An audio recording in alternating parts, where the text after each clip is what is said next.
Hello, friends. I am Sarah from Dandelion Seeds Positive Parenting, and today I am going to be speaking with Tessa Stuckey, author of For the Sake of Our Youth. And I am so glad she wrote this book. I confess that when I first saw the title, I thought, I wonder what this is going to be about. Yes, our youth needs so many things today. And when I started reading, I thought, oh my goodness, every parent, every caregiver, everybody who cares about the sake of our youth needs to read this book. So Tessa, thank you so much for writing it and for doing this hard work.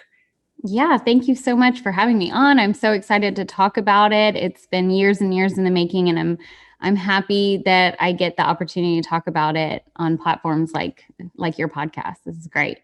Absolutely. I'd love to start just with what was the impetus? You said it's years and years in the making. What drove you to write this book? Yeah, so I became a therapist about 8 years ago. I was a young mom of, well, I guess I had my twins by then. So I had four young kiddos, 4 and under. And I really just wanted to work with teenagers and help them through typical life stressors and, all the things we dealt with when we were teenagers, dating drama and conflict with parents and school stressors, and I desperately wish I had had that when I was a teenager. So I wanted to do that for teenagers. And so I typically was working with 16, 17, 18-year-olds. And what I found was when I would ask them, how was your day and what's been going on in your world? And they would tell me about those typical life stressors. My next question was, well, tell me what you do to make yourself feel better. How do you cope with that? And almost every single one of my clients started talking about suicide or self-harm. And it was really, really confusing. And I mean, I have to be honest, at first I was like, oh my gosh, these dramatic teenagers, like really, how much more attention do you need? You're being so dramatic. And I know that sounds horrible, but that's where my thought was.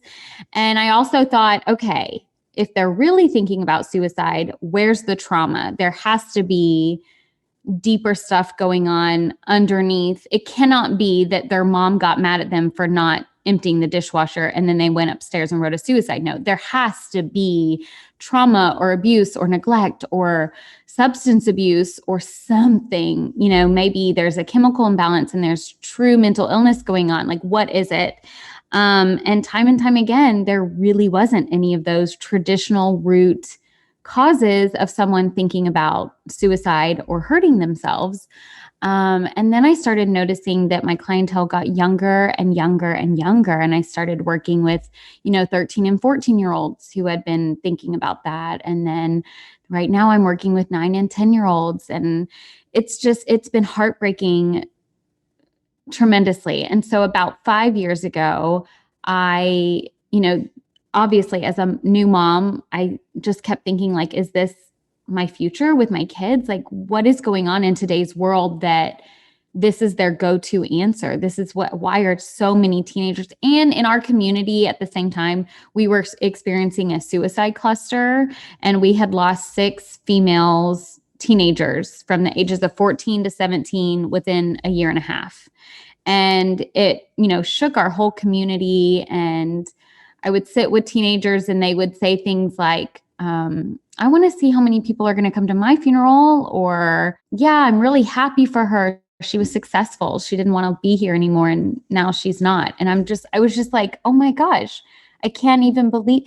And I have to also add that all of my clients were very seemingly typical, happy, quote unquote, happy teenagers. They had friends, they had great families, they were involved, they were getting decent grades. So it wasn't what we grew up with, thinking someone who struggles with those thoughts. Anyway, so I lost so much sleep being a new mom and having my 4 babies at home. And I just thought, I have to figure out what's going on. So I went on this huge mission and research expedition to figure out what was going on in today's culture. And I found 6 cultural influences that contribute to the rise of teen depression, anxiety, and suicide in the past 15 years. Wow. Okay. So I've had chills like 15 times in the past 2 minutes while you've been talking. And there's so much to unpack here, not the least of which, to your point, this is affecting children younger and younger and younger. We now know that suicide is the second leading cause of death for children as young as 10 years old. I mean, Right. hold the phone. What universe is this? Right. I mean, before we even get into the underlying root causes here, why is it that 10-year-olds even know about Right. suicide, much less how to carry it out? I know. And that, it breaks my heart because just recently in our community, we lost an 11-year-old, and it's just like, how did she even know about it? Why was that even on her radar? You know, what was going on either at home or at school or with her internally, you know, that, and so when I ask my little clients, you know, and let me just add, I did not want to work with kids. I got in this to work with teenagers, and it's just so happened that I'm having to, because of my research and I found all this information out, people are bringing me their young ones who are saying scary stuff starting in 3rd and 4th grade. And I'm just like, oh my gosh. So what I have found though, is a lot of it has to do with social media, even like YouTube. They might see something or hear something, and then older siblings or older friends who are also showing them something on social media or YouTube seems to be how it even comes to their mind as an option. And then they might tell a friend. And what for kids, when they hear something from someone, from a peer, it gets put on the table for them. They think of it as factual. They think of it as, well, if my friend thinks that's a good idea, then maybe it is a good idea. And they run with it. So it's really important. And I talk about this in my book, for parents to start having some of those tough conversations with their kids starting, 4th and 5th grade, because unfortunately at school, the word suicide gets brought up now. Just a big general in your, Yes, in your general. I know. Like, so as if parenting needs more things to worry about, right? Parenting is, I really do believe parents do the best that they can with the knowledge and the information that they have, right? I remember when mine were little and I didn't know what I was doing, and I really was just like in survival mode, and I was doing the best that I could. And was I perfect? No. Did I make mistakes? Absolutely. But it really was with good intentions. And I do believe that to be the case as our kids get older. And what I really am trying to do as a therapist who sits with teenagers every day is I am altering my own parenting with my kids. And I really want to bring this knowledge to other parents so they can continue to do the best that they can with this information, because I would not know this stuff if it wasn't for my job. And I'm thankful for that. But I really do believe that this information needs to be known by all parents, and like you said, all caregivers and anyone who cares about children, because today's world is very, very different from when we were kids, and we have to wake up to that. Absolutely. And you're right about how prevalent it is. I mean, just this week, I'm late to the party, but I finally just got on TikTok, and I follow like a whopping 3 other people so far. It's like, this is not where I'm going to spend most of my time. However, in my feed, I opened it up the other day, and the first story that came up on TikTok was something absolutely appallingly horrendous that I am trying to unsee here several days. And you're an adult, right? With a developed brain. I will tell you, I hate TikTok with such a passion. I have it too, and I don't even think it's downloaded on my phone right now, but I got it so that I could see what the kids were doing, right? What was it, like 2 years ago now that it really bumped up, and I got it. And I really dislike TikTok so much. And one of the reasons is for that, because you open it up and without choosing what you want to see, it just shoves it right in your face, and you can't unsee things. And so these poor kids are getting it at 8, 9, 10, 11 years old. And with TikTok, I understand there's some cute dances and there's some cute stuff. But that's what's tricking people to get it. And then their little kids are getting traumatized by visuals and videos that are really, really bad for their brain and their little hearts. And it creates a big problem. It really does. I compare it to, today's version of a man driving a white van offering our kids candy just to get them in the truck.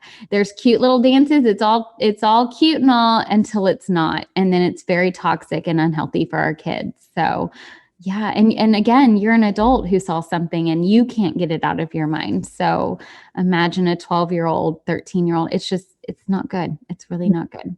Well, I'm sounding like a broken record, but it just breaks my heart because I had that reaction. It's like, oh my goodness, this is something I'm going to need to work through. I need to ground myself. I need to use my sensory calming tools. I need to do all of these things. And my adult brain, which is not at all 12, I'm several times 12, I'm still freaking out. So you know what? You mentioned social media as being one of the root causes of this epidemic. I know we're going out of order, but since we're on the topic, let's keep going. What can we do about social media when, our kids all want the devices and all their friends have the devices and all the things? Where do we start with social media? Yeah, social media is so hard because as much as I wish it could go away, it's not going away. And I have little blips of hopefulness that it's going to go away. And then I have to remind myself, Tessa, it's not actually going to go away. So first and foremost, I don't think any child under the age of 16 should have social media. I just don't. And I know that that's not a popular opinion and teenagers don't like it, except when I start talking to teenagers one-on-one and they agree with me. And I ask them questions like, my oldest is 10. All of his friends are starting to get phones. What do you think I should know? And they just go on and on about, don't let him have social media. Don't do this. Don't do that. And that's so telling, right? So that's my first thought is 16 years old seems to be somewhat of an appropriate age where they can manage social media.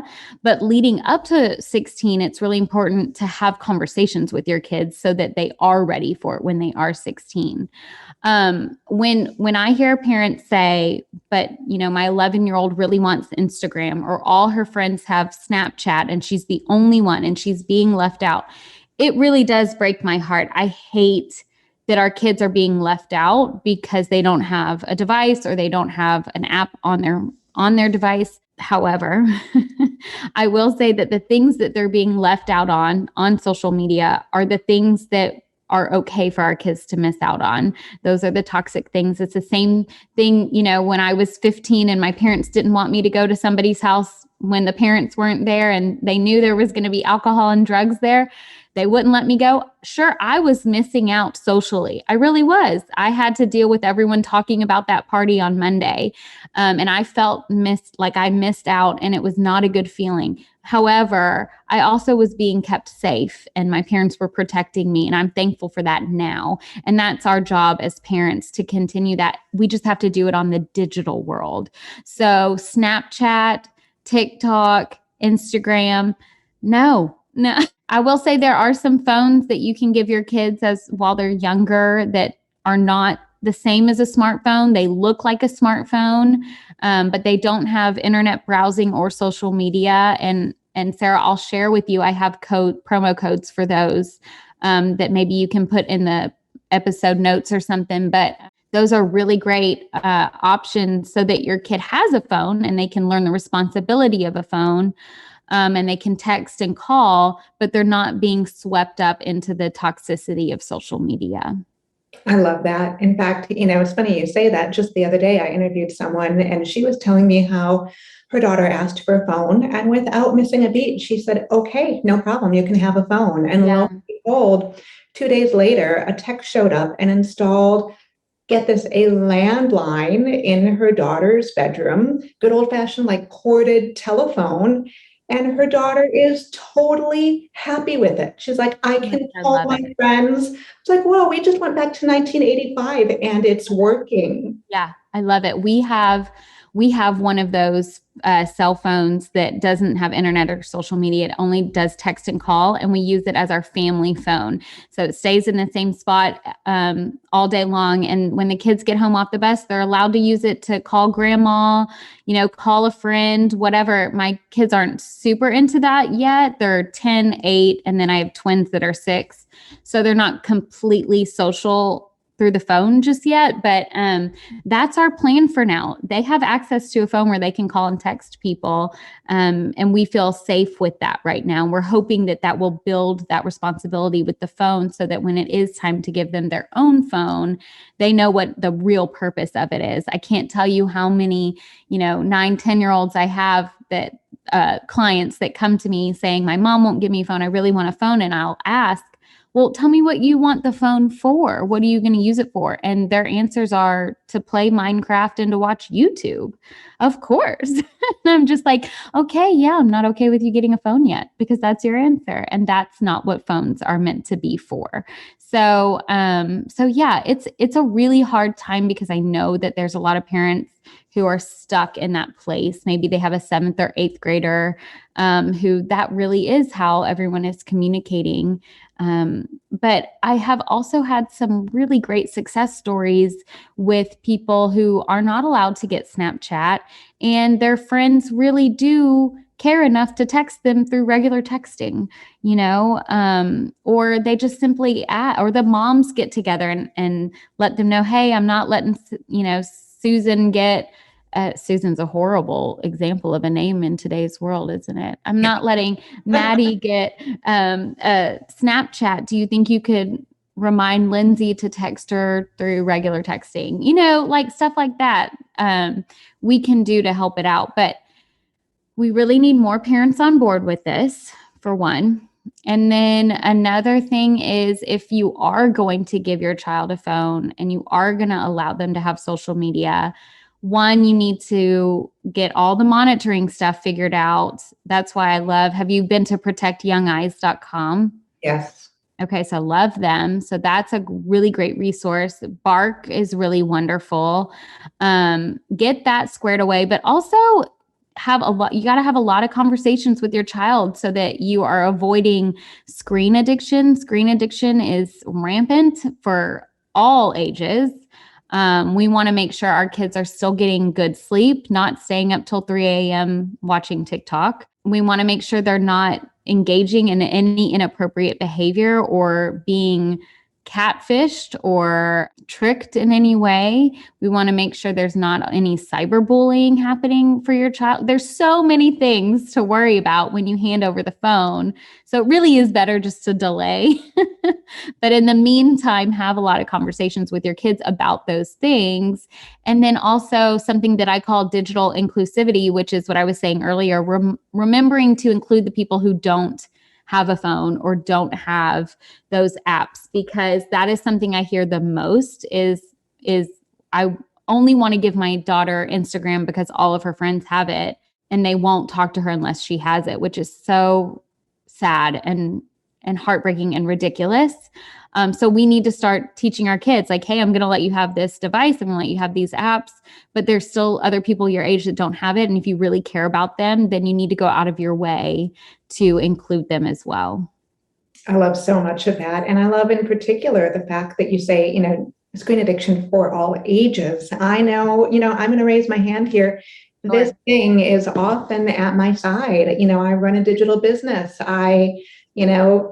Heck, we're in a pandemic. It's like, I want to feel connected to other humans. And I would like to have a way to do that, even if I can't just randomly knock on a neighbor's door and be like, hi, I have no idea if you're vaccinated, healthy, sick, coughing, sneezing, have the plague, whatever. Like we want to be connected. And yet it is on me as the mama to say, oh, yes, we did just hear my phone ding in the other room. And I am still choosing to sit here and play this game with you or read you the story because I don't have to respond the second my phone makes some noise in the other room. And it's hard. Right.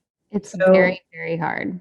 Yeah. So with that, I mean, you certainly touched on cyberbullying. You touched on we need to be having these discussions with our children. And it stuck out for me earlier in this meeting that you said we need to be talking to kids about this stuff as young, and not just social media, but suicide and self-harm in general, as young as fourth and fifth grade. Oh my goodness, what does that conversation sound like? Or how I do we know. get started with it? I know. First of all, I want to say I love how you will recognize your phone is dinging, but prioritize who you're with and do that. And you're right, like on the screen addiction front, like it, as humans, we are meant to connect. And it's been really hard the last 2 years to do that. And we all have our phones really close to us. But what I find is that adults can recognize, like, oh, I'm on my phone too much, or I don't like this, or I need to get better sleep, or I don't like this feeling, kids and teenagers don't have the brain development to recognize that as easily as we do. And as parents, we just have to help them with that. So that's my thought on screen addiction. It's a lot. And I dive a little bit deeper into it in my book, obviously. As far as having those conversations with your kids, it is really uncomfortable. So first and foremost, you have to know that as the parent, that you're about to have an uncomfortable conversation that might feel scary. And as parents, we have to sit in that discomfort sometimes. But first and foremost, you always want your child to feel comfortable to come to you.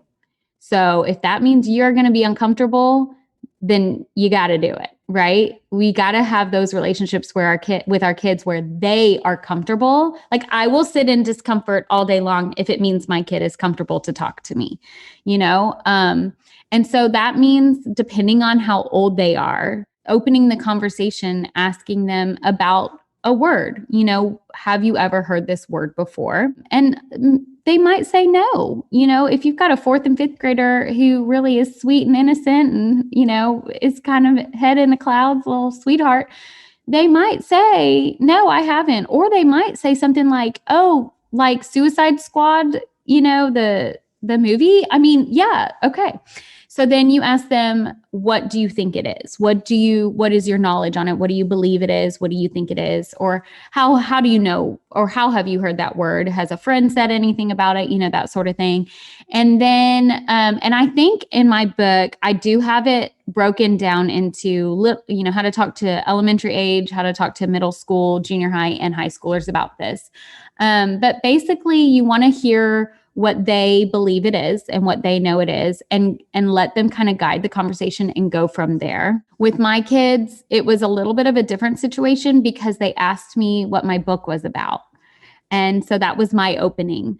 And so I had conversations. Now with my twins who are 6, I have not had much of a conversation with them on that. But my fourth and third grader, I have. And I will say my fourth grader has told me that there are kids at school who have brought that word up. So even more so, I wanted to talk to him about it. But first and foremost, as a parent, you have to know it's going to be uncomfortable, but that you have to get through it so that your kid always knows that they can come to you with the tough conversations, the uncomfortable questions and confusion that they might have from school, whether it be about suicide, self-harm, sex, any of that. It's going to come up at school. And so you need to be okay with them coming to you with those things. And the older kids, junior high and middle school, junior high, high school, they 100% have heard it at school. And so it's important to check in with them and ask, have you ever had a friend that struggled with this? Or how are you doing with knowing that so many people do struggle with these thoughts? And if you ever get nervous or have any dark thoughts, I want you to know you can come to me, or I will help find you a therapist that you feel comfortable talking to, or an aunt and uncle or whatever. But it is 100% being talked about at school between their peers. So it's important for parents to step in and join the conversation. Absolutely. And I really want to, stress a couple of things that you've just mentioned. First of all, if our child comes to us and says, hey, I have a question about this, our answer cannot be, oh, we'll talk about that when you're older. Because right. If they're bringing it up, this is like the golden ticket to, wow, this might be hard, but the time is right now. The time is serious. Yeah. like, we'll talk about this in 2 weeks, because you know what? If they want to know, they're going to find a way to find out. And I would much rather they hear it from us than, well, my mom didn't answer, so I asked my, friend on the playground, and Right. whoa, who Right. knows what the message is. Exactly. And the other part that I really want to, highlight that you said is we have to have the kind of relationship that fosters this natural connection and this natural trust. So if our child comes to us and says something like,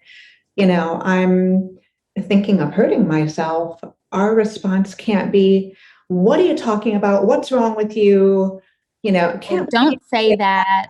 Right, exactly. So this is why I do this work. I'm such a huge advocate of peaceful, positive, connection-based parenting, Yes, because we yes, do want our children to feel, not just to be told they're safe, but to feel the safety of, absolutely. my parent is not perfect, but it feels safe to talk about these hard things. Yeah. And, obviously, as we're always growing, we're always learning, and little ones are growing and learning rapidly, and they have so many questions. And so I'm like flattered that my kids want to ask me a certain question, and I want to stay that person for them. And I know I can't be that person for every single thing through their life, but the hard stuff and the tough stuff and the really maybe hurtful and confusing things for them, I really, really want to be that person for them and help guide them through that. We are supposed to be their guidance counselors through life. That is what we are meant to be. And it breaks my heart that during the teenage years, when you really need that the most, is where you see the most distance between parents and teen. And I do believe, and some people might disagree with me, but I do believe that it's just as much the parents' fault for the distance as it is the teenagers. And a lot of it is what you're saying, that reaction. We never want to react to our kids that signals, and they say to themselves, well, never going to mom about that ever again, or, well, I guess I'll lie next time that gets brought up. We don't ever want them to feel shameful or regret or anything like that when it comes to those tough conversations. We want them to feel comfortable. Absolutely. And that said, when these things come up, I also want to be clear with parents and caregivers who are listening to this, that it doesn't mean we necessarily have to have all the answers and all the quote unquote right things to say on the spot. It is perfectly okay to say, ooh, this is a big question. And you know what? I'm feeling kind of overwhelmed right now. You're not responsible for that, but give me a couple of minutes to regroup. How about if we go to the library and pick out a book on this topic and we'll study it together? Or, it's okay to buy time in a way that still feels emotionally safe to the child. Yes. And signals to the child like, hey, I heard you. I know that you want to talk about this, and I do too, but I need a minute to kind of process, like, where is this coming from? Or, whoa, like, I thought you wouldn't even be asking me this for another 5 years, and I love the way you just said that. That's a perfect response when you get a little caught off guard like that. Yeah, which we know happens to us in parenting all the time. All of a sudden there's this question like, wow, didn't see that coming. Yeah. Oh, look at me blush. I have no idea how to handle this right now. Yeah, all the time. Yeah. Yeah, exactly. It would be hard. No, I know. The one that throws me off the most is when my kids ask me about, like, Mom, did you ever do that? Or like, I'll never forget my son. He was probably like 4 or 5, and we were driving and he saw someone and he said, Mom, what is that person putting in their mouth? It's like this long white thing and there's this smoky stuff coming out. I go, oh, that's a cigarette. He was like, oh, what's a cigarette? And I was like, it's this thing that's got a little drug in it called nicotine. I mean, he wasn't understanding everything I told him. People do it to, because they get addicted, or it helps them relieve stress, or a lot of people used to do it way more. And then came the question, did you used to do it? And I was like, Mommy has done it a little bit, when I was younger, and I didn't realize how unhealthy it was. I want to be honest with my kids, but at the same time, I was like, we were just driving on our way to Chick-fil-A. I was like, not ready to open up about my college years and cigarettes, So it's stuff like that that for me throws me off completely. But yeah, the other stuff gets brought up too, or like when we're watching a TV show and there's something sexual or whatever, and my husband and I might chuckle, the kids don't get the joke, but then they start asking, why are you guys laughing? What was so funny about that? What was that? And then we feel, my husband's very good about this too. Like, we want to be honest with the kids, and it's that game of what's too much, what's too little. We don't want to like lead them something that's not truthful, but do we need to tell them everything? And it's just that game of doing that. And so I've always told my kids, mom wants to be honest with you always. And if you have any questions about anything, I will do my best to answer it in the best way that I can, that I feel is appropriate for you. And if you have more questions to follow that, then we'll continue the conversation.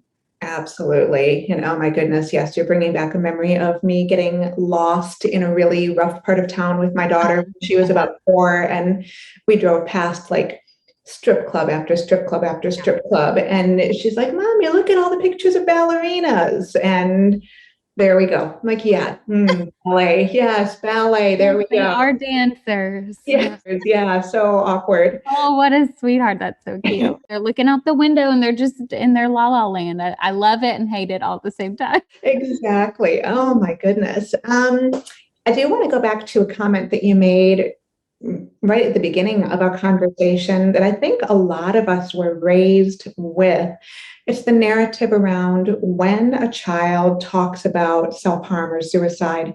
Oh my goodness, they're just doing that to get attention. I know I heard that growing up. It's still part of our narrative. What do we do with this now? Yeah. So my whole thing is, there might be some attention seeking going on. And so what's wrong with that?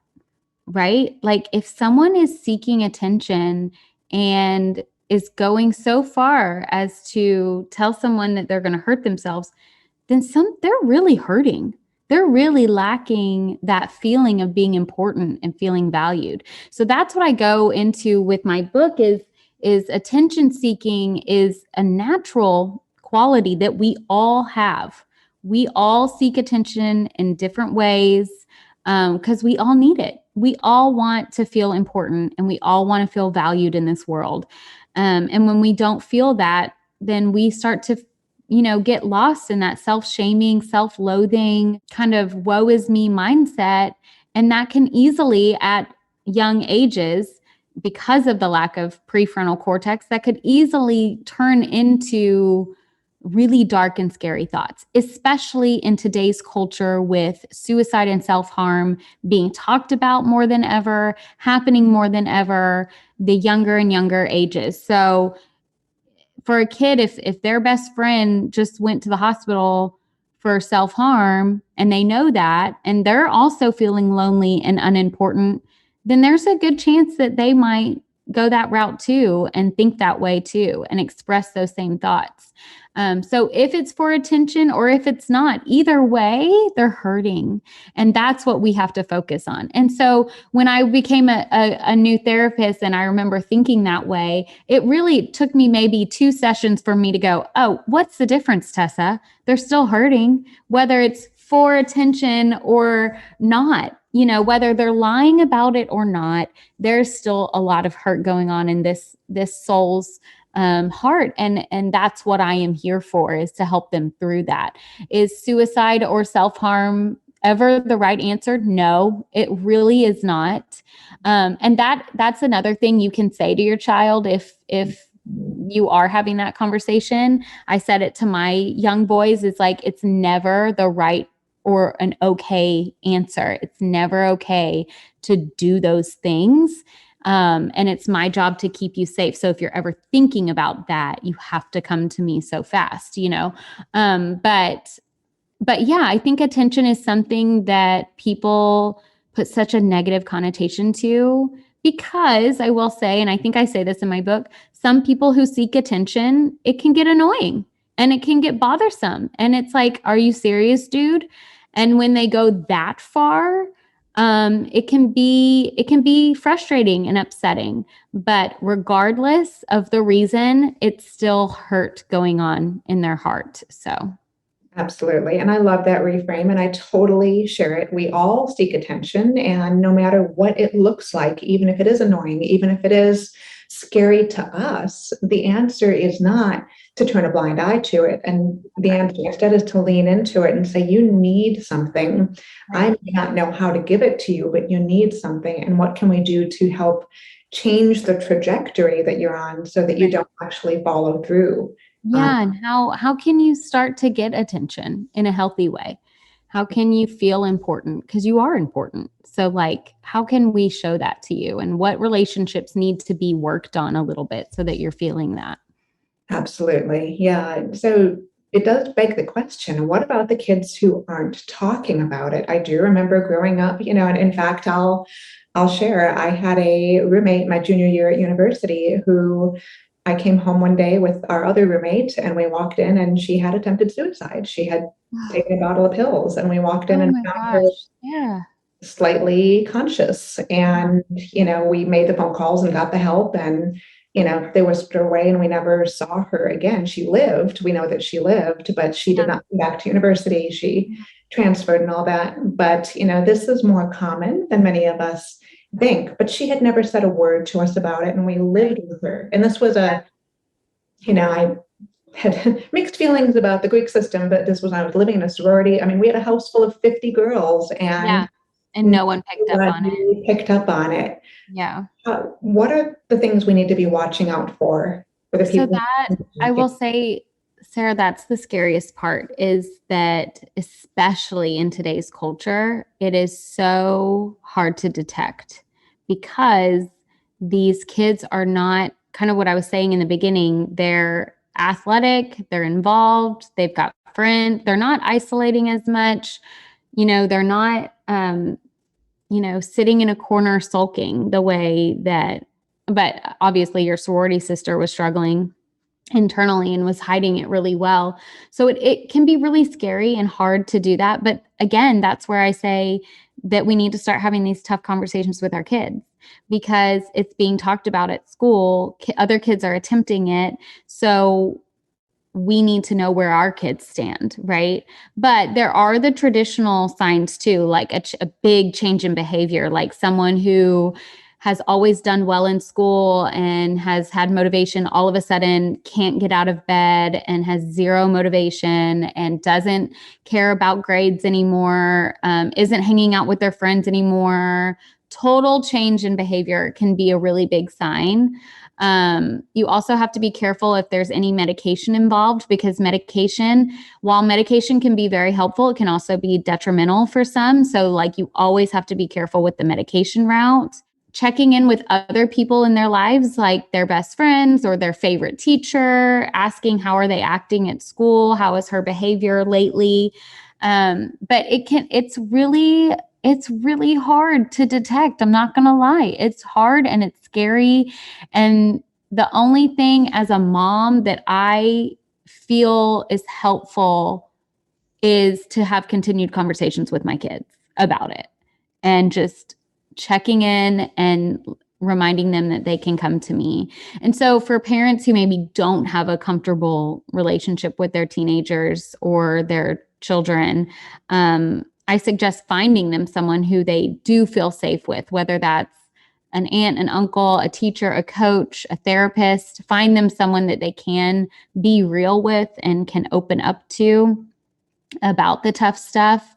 But also really put in some effort to strengthen your relationship with your child. And that means getting into what they're interested in, going into their comfort zone, and not so much forcing a conversation in that moment, but letting them feel comfortable with you in their comfort zone. So if your son really loves to play basketball, like get your booty outside and shoot some hoops, and you don't have to force a conversation, but like hang out with your child the same way you hang out with your friends to meet for coffee, or you put effort into your relationship with your spouse. You need to put that energy and effort into your relationship with your kids too.